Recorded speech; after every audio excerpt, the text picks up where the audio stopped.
This is what Miami looks like in the winter. And yes, while most of the country is dealing with snow and freezing temperatures, it might seem not fair that we're here dealing with sunshine and 75-degree weather.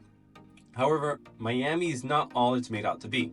In this video, I'm going to cover the truth about Miami and a couple of things you might not expect. If we don't know each other, my name's Jose. I'm a local real estate agent, and me and my team help you understand what's going on in the market so that way you can make the best decision for you and your family. So whether you're thinking about moving in 5 days or moving in 5 years, let's stay in contact. All my contact information will be below. Oh, and don't forget to subscribe so that you can be the first to know what's going on in the market locally. So what are some of those pros and cons that we have about living here in Miami? Well, number one, most people like to think that they can be outdoors all year, avoid the winters, and that we'll have amazing weather, which is true. You could be outside all year round. However, you don't want to be outside in the summer. The summers are brutal here between the humidity, the mosquitoes, the bugs, and just the second you walk outside, that scorching heat. It is very difficult to be outside if you're not used to humid heat. It is a little different kind of heat.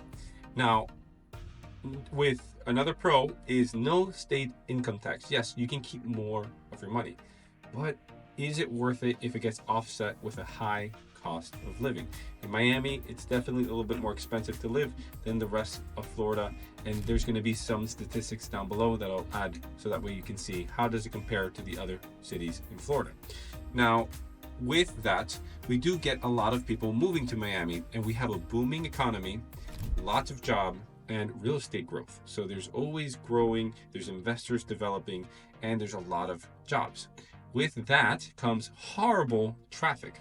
There's very, very bad traffic in Miami, and the need for a car is almost essential unless you live in Brickell, downtown Miami, where you can walk there.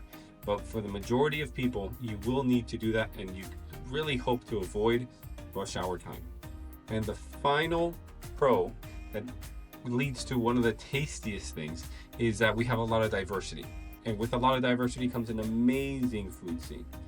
But on the negative side of it, the con, is that because of that, because we have so many different cultures here, that it has become a bilingual city. So there's definitely places that you'll go that you'll need to understand some of the fundamentals of Spanish, which you will grasp onto really quickly if you're living here. All right, this time let's talk a little bit about Miami and what you think about Miami. So when you think about Miami and what shows and everything show off, it's going to be this section over here. Miami Beach, South Beach. This is where you see bad boys, you see all that stuff. Whereas Miami really is this entire section.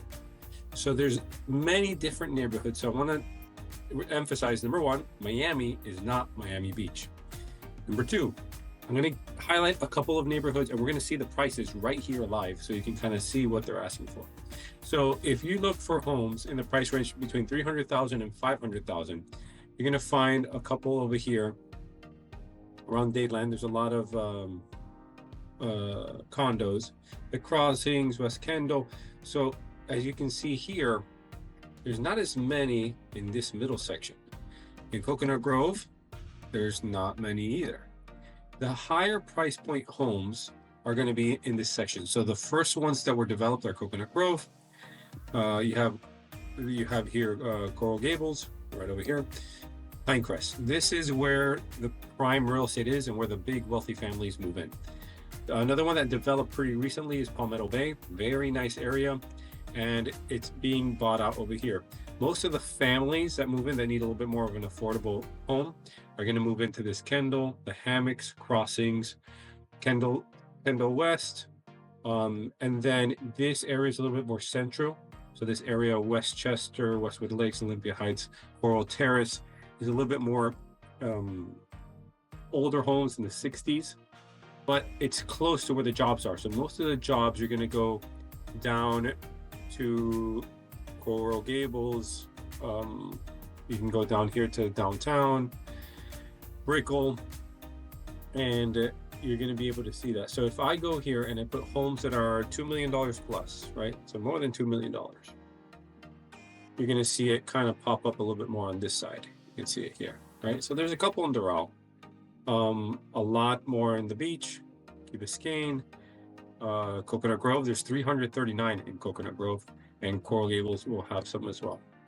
So kind of a little short overview. There are lakes on this side as well, but you can see, so Miami isn't just this neighborhood. Miami has Hialeah. So this is kind of like the work district. You have the designer district over here by Wynwood. You have Brickell, which is the nightlife and a lot of shops and walking along with downtown Miami. You have the beaches. So I'll cover all of these later, but I wanted to highlight in a short overview what the map is, and that Miami is not necessarily Miami Beach. So what are some of those things that only locals know? Well, number one, we know to avoid the beaches on the weekend. It gets overcrowded. It's hard to find a spot to put down your towels. Parking's a pain, and it's filled with tourists and promoters and other people wanting to sell stuff. So we definitely avoid the beaches on weekends. Now, doesn't mean that we don't go. We either go once a quarter or we go in the morning. So we go early morning and we go to specific locations. We don't always go to South Beach. Me, myself, I love Bill Baggs State Park for two reasons. Number one, parking is awesome. All I do is just pay the state park fee. It's only $8 and I go in. I get to not worry about my car. And there's a lighthouse over there with a restaurant in case we wanted to stay. Plus, the beaches are nicer because it's where the bay and the ocean meet.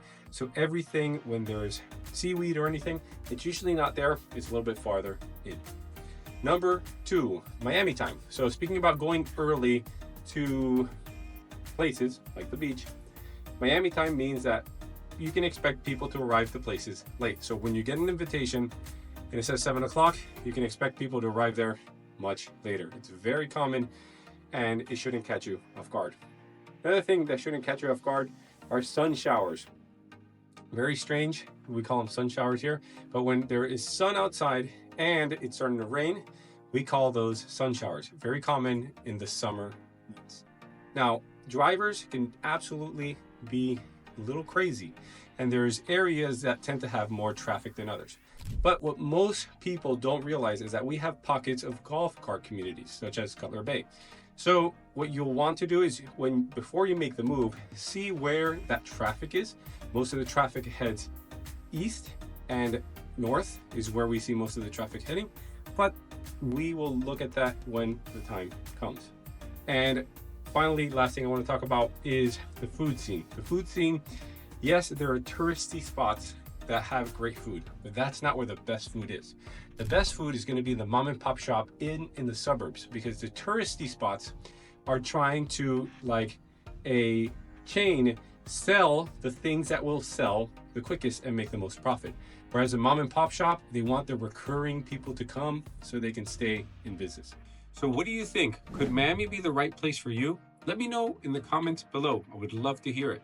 And if you are considering making the move, don't forget to reach out, whether it's in 5 days or 5 years. All of our contact info will be below.